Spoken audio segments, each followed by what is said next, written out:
Last night, hundreds of celebrities dressed in their best for fashion's biggest night. From Zendaya to Janelle Monáe and Rihanna, this year's Met Gala theme, superfine tailoring black style, was truly a sight. And joining us now is Vogue fashion news editor Jose Criales Unzueta. Welcome. Thank you. Thank you for having me. How are you doing? Yes, a big night for you, Jose. Thank you for being here. I just want to dive into this year's theme. It was superfine tailoring black style, and that is based on the new exhibit at the Costume Institute. So can you talk a little bit about the meaning behind this theme and then also the exploration of another word not everyone might know, the black dandyism? Yeah, absolutely.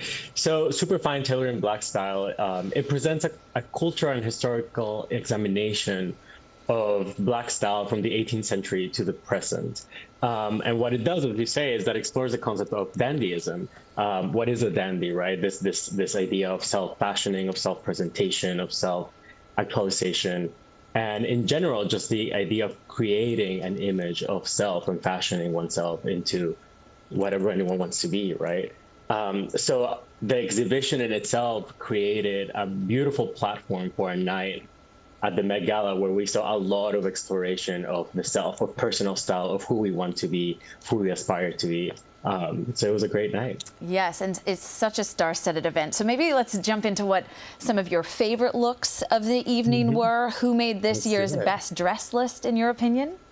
Absolutely. I mean, Zendaya, you mentioned her. Zendaya can do no wrong in my eyes. She looked amazing in a beautiful suit, white suit by Louis Vuitton.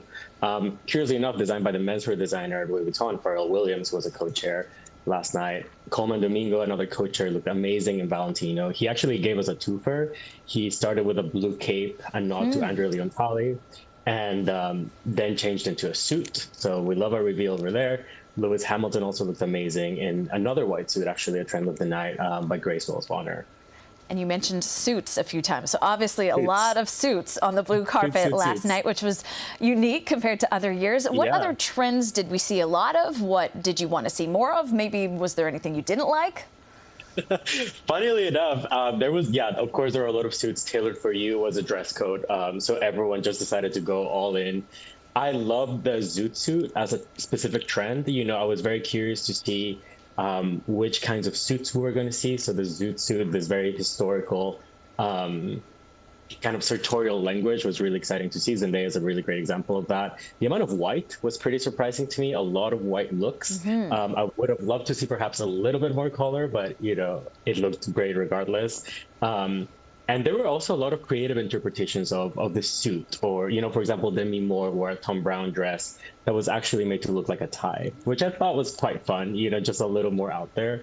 So that was really fun to see as well. And I think it was Andre 3000 with that piano built into the suit on the shoulders. Yeah, exactly. And I guess, that was maybe one of the surprises of the night. Were there any other surprises? Well, one of the biggest surprises of the night was Rihanna revealing a pregnancy in a Marc Jacobs skirt suit. I think Rihanna has impeccable timing. You know, the last time she revealed a pregnancy was at the Super Bowl. And the performances actually of the night were pretty surprising and pretty exciting, right? Usher gave a really great performance, followed by none other than Stevie Wonder. So that was pretty major, I would say. Right, you can't get better than that. Well, thank you so much for breaking this all down with us. Always a fabulous night. Jose Criales Unzueta, Vogue fashion news editor. Appreciate you joining us this morning. Thank you for having me.